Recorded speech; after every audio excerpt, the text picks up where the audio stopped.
16 months ago, in April of 2023, I launched my campaign for President of the United States. I began this journey as a Democrat, the party of my father, my uncle, the party which I pledged my own allegiance to long before I was old enough to vote. I attended my first Democratic convention at the age of 6 in 1960. And back then, the Democrats were the champions of the Constitution, of civil rights. The Democrats stood against authoritarianism, against censorship, against colonialism, imperialism, and unjust wars. We were the party of labor, of the working class. The Democrats were the party of government transparency and the champion of the environment. Our party was the bulwark against big money interests and corporate power. True to its name, it was the party of democracy. As you know, I left that party in October because it had departed so dramatically from the core values that I grew up with. It had become the party of war, censorship, corruption, big pharma, big tech, big ag, and big money. When it abandoned democracy by canceling the primary to conceal the cognitive decline of the sitting president, I left the party to run as an independent. The mainstream of American politics and journalism derided my decision. Conventional wisdom said that it would be impossible even to get on the ballot as an independent because each state poses an insurmountable tangle of arbitrary rules for collecting signatures. I would need over 1 million signatures, something no presidential candidate in history had ever achieved. And then I'd need a team of attorneys and millions of dollars to handle all the legal challenges from the DNC. The naysayers told us that we were climbing a glass version of Mount Impossible. So the first thing I want to tell you is that we proved them wrong. We did it because beneath the radar of mainstream media organs, we inspired a massive independent political movement. More than 100,000 volunteers sprang into action, hopeful that they could reverse our nation's decline. Many worked 10-hour days, sometimes in blizzards and blazing heat. They sacrificed family time, personal commitments, and sleep month after month, energized by a shared vision of a nation healed of its divisions. They set up tables at churches and farmers' markets. They canvassed door to door. In Utah and in New Hampshire, volunteers collected signatures in snowstorms, convincing each supporter to stop in the frigid cold, to take off their gloves, and to sign legibly. During a heat wave in Nevada, I met a tall, athletic volunteer who cheerfully told me that he had lost 25 pounds collecting signatures in 117-degree heat. To finance this effort, young Americans donated their lunch money, and senior citizens gave up part of their Social Security checks. Our 50-state organization collected those millions of signatures and more. No presidential campaign in American political history has ever done that. And so I want to thank all of those dedicated volunteers and congratulate the campaign staff who coordinated this enormous logistical feat. Your accomplishments were regarded as impossible. You carried me up that glass mountain. You pulled off a miracle. You achieved what all the pundits said could never be done. You have my deepest gratitude, and I'm never going to forget that, not just for what you did for my campaign, but for the sacrifices you made because you love our country. You showed everyone that democracy is still possible here. It continues to survive in the press and in the idealistic human energies that still thrive beneath a canvas of neglect and of official and institutional corruption. Today, I'm here to tell you that I will not allow your efforts to go to waste. I'm here to tell you that I will leverage your tremendous accomplishments to serve the ideals that we share, the ideals of peace, of prosperity, of freedom, of health, all the ideals that motivated my campaign. I'm here today to describe the path forward that you have opened with your commitment and with your hard labors. Now, in an honest system, I believe that I would have won the election. In a system the kind that my father and my uncles thrived in, a system with open debates, with fair primaries, with regularly scheduled debates, with fair primaries, and with a truly independent media untainted by government propaganda and censorship. In a system of nonpartisan courts and election boards, everything would be different. After all, the polls consistently showed me beating each of the other candidates, both in favorability and also in head-to-head matchups. But I'm sorry to say that while democracy may still be alive at the grassroots, it has become little more than a slogan for our political institutions, for our media, and for our government, and most sadly at all for me, for the Democratic Party. In the name of saving democracy, the Democratic Party set itself to dismantling it, lacking confidence in its candidate, that its candidate could win in a fair election at the voting booth. The DNC waged continual legal warfare against both President Trump and myself. Each time that our volunteers turned in those towering boxes of signatures needed to get on the ballot, the DNC dragged us into court, state after state, attempting to erase their work and to subvert the will of the voters who had signed those petitions. It deployed DNC-aligned judges to throw me and other candidates off the ballot and to throw President Trump in jail. It ran a sham primary that was rigged to prevent any serious challenge to President Biden. Then, when a predictably bungled debate performance precipitated the palace coup against President Biden, the same shadowy DNC operatives appointed his successor, also without an election. They installed a candidate who was so unpopular with voters that she dropped out in 2020 without winning a single delegate. My uncle and my father both relished debate. They prided themselves on their capacity to go toe-to-toe with any opponent in the battle over ideas.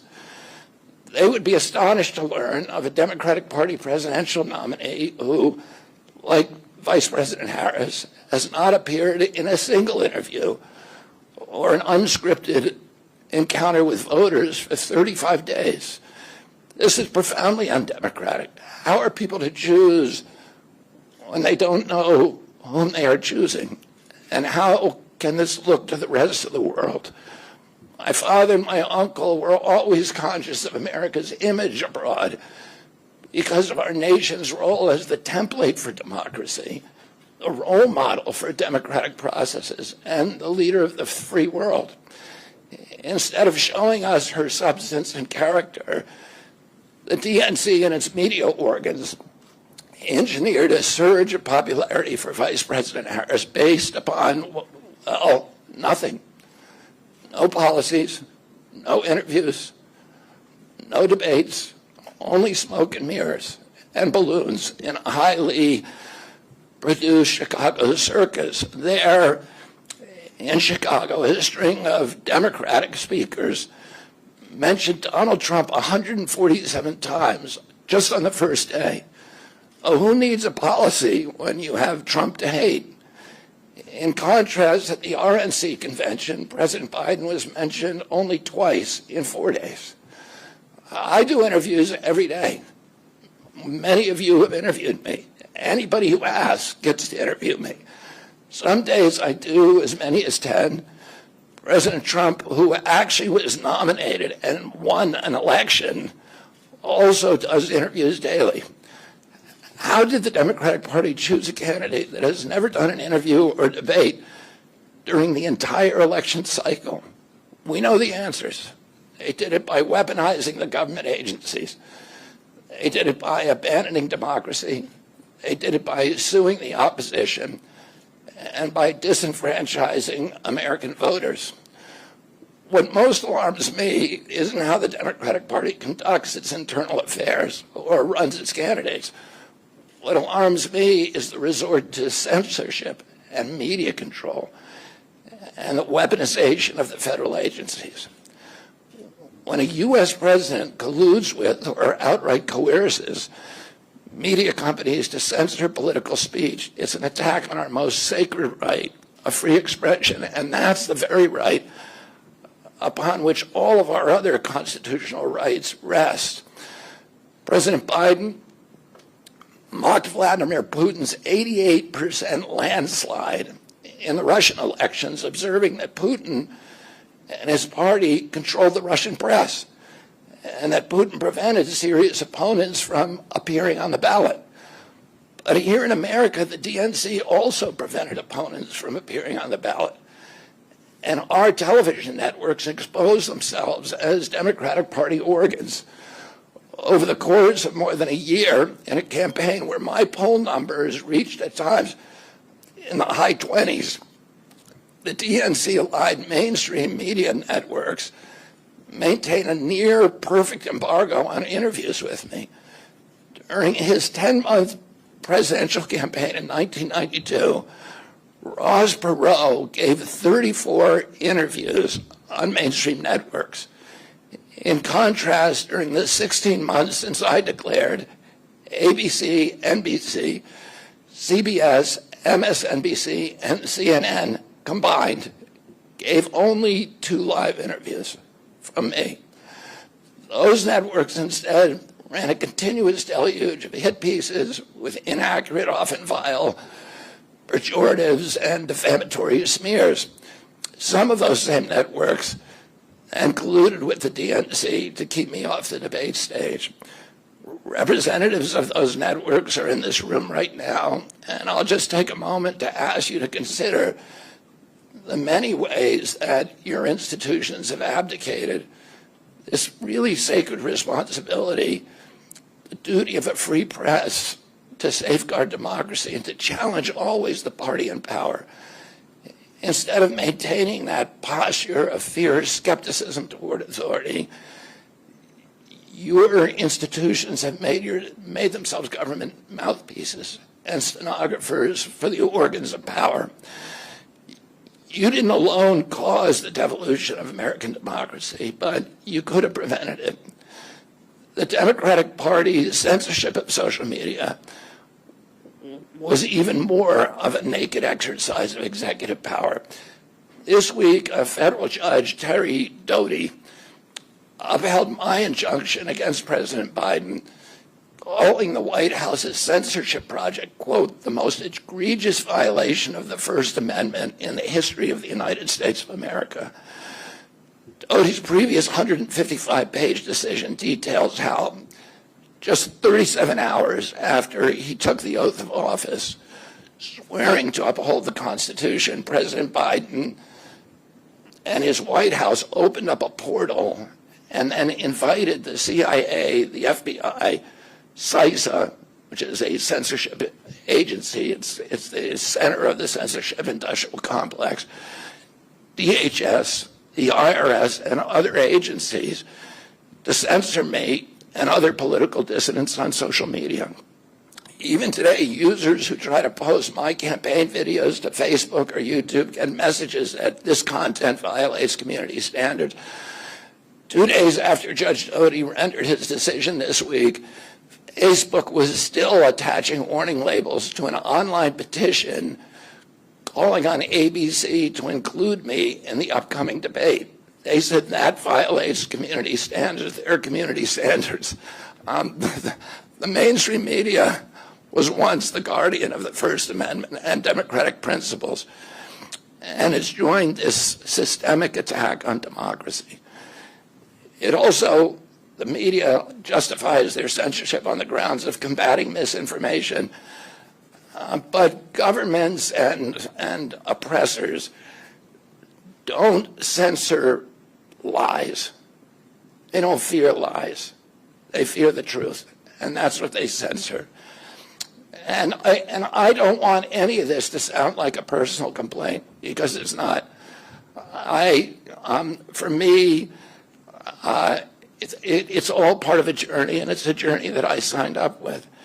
But I need to make these observations because I think they're critical for us doing the thing that we need to do as citizens in a democracy to assess where we are in this country and what our democracy still looks like, and the assumptions about U.S. leadership around the globe. And are we really still a role model for democracy in this country? Or have we made it, a kind of a joke? And here's the good news. While mainstream outlets denied me a critical platform, they didn't shut down my ideas, which have especially flourished among young voters and independent voters, thanks to the alternative media.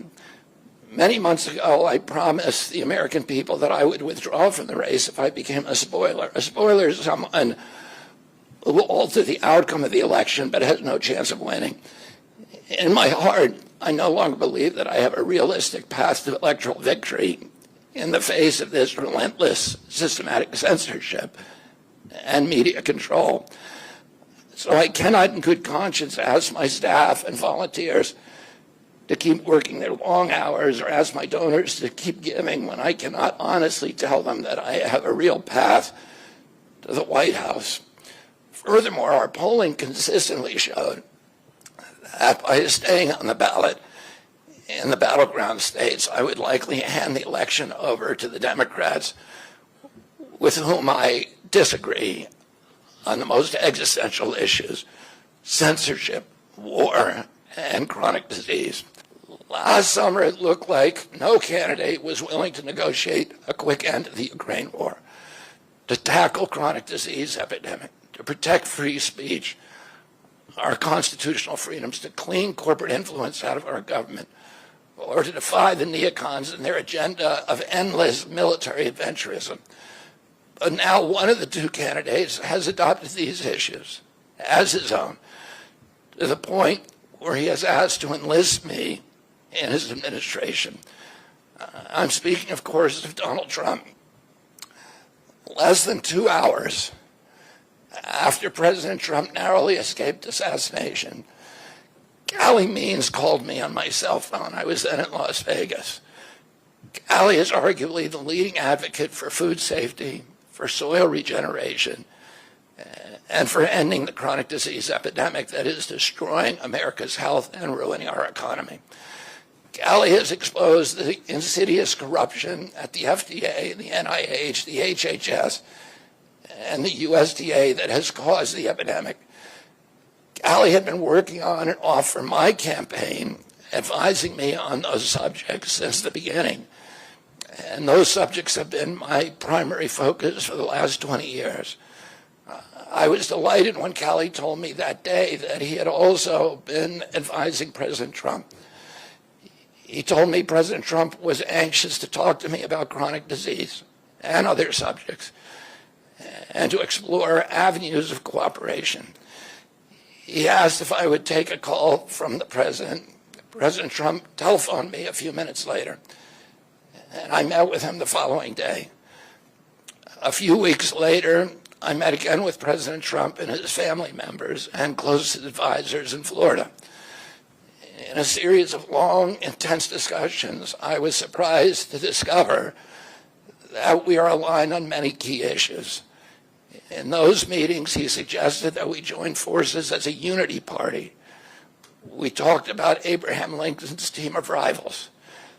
That arrangement would allow us to disagree publicly and privately, and fiercely if need be, on issues over which we differ, while working together on the existential issues upon which we are in concordance. I was a ferocious critic of many of the policies during his first administration, and there are still issues and approaches upon which we continue to have very serious differences. But we are aligned with each other on other key issues like ending the forever wars, ending the childhood disease epidemics, securing the border, protecting freedom of speech, unraveling the corporate capture of our regulatory agencies, getting the U.S. intelligence agencies out of the business of propagandizing and censoring and surveilling Americans and interfering with our elections. Following my first discussion with President Trump, I tried unsuccessfully to open similar discussions with Vice President Harris. Vice President Harris declined to meet or even to speak with me. Suspending my candidacy is a heart-rending decision for me, but I'm convinced that it's the best hope for ending the Ukraine war and ending the chronic disease epidemic that is eroding our nation's vitality from the inside, and for finally protecting free speech. I feel a moral obligation to use this opportunity to save millions of American children above all things. For 19 years, I prayed every morning that God would put me in a position to end this calamity. The chronic disease crisis was one of the primary reasons for my running for president, along with ending censorship in the Ukraine war. It's the reason I've made the heart-wrenching decision to suspend my campaign and to support President Trump. This decision is agonizing for me because of the difficulties it causes my wife and my children and my friends. But I have the certainty that this is what I've meant to do. And that certainty gives me internal peace, even in storms. If I'm given the chance to fix the chronic disease crisis and reform our food production, I promise that within 2 years, we will watch chronic disease burden lift dramatically. We will make Americans healthy again. Within 4 years, America will be a healthy country. We will be stronger, more resilient, more optimistic, and happier. I won't fail in doing this. Ultimately, the future, however it happens, is in God's hands and in the hands of the American voters and those of President Trump. If President Trump is elected and honors his word, the vast burden of chronic disease that now demoralizes and bankrupts the country will disappear. This is a spiritual journey for me. I reached my decision through deep prayer, through hard-nosed logic, and I asked myself, what choices must I make to maximize my chances to save America's children and restore national health? I felt that if I refused this opportunity, I would not be able to look myself in the mirror, knowing that I could have saved lives of countless children and reversed this country's chronic disease epidemic. I'm 70 years old. I may have a decade to be effective. I can't imagine that President Harris would allow me or anyone to solve these dire problems. After 8 years of President Harris, any opportunity for me to fix the problem will be out of my reach forever. President Trump has told me that he wants this to be his legacy. I'm choosing to believe that this time he will follow through. His son, his biggest donors, his closest friends, and all support this objective. My joining the Trump campaign will be a difficult sacrifice for my wife and children, but worthwhile if there's even a small chance of saving these kids. Ultimately, the only thing that will save our country and our children is if we choose to love our kids more than we hate each other. That's why I launched my campaign to unify America. My dad and uncle made such an enduring mark on the character of our nation, not so much because of any particular policies that they promoted, but because they were able to inspire profound love for our country and to fortify our sense of ourselves as a national community held together by ideals. They were able to put their love into the intentions and hearts of ordinary Americans and to unify a national populist movement of Americans, blacks and whites, Hispanics, urban and rural Americans.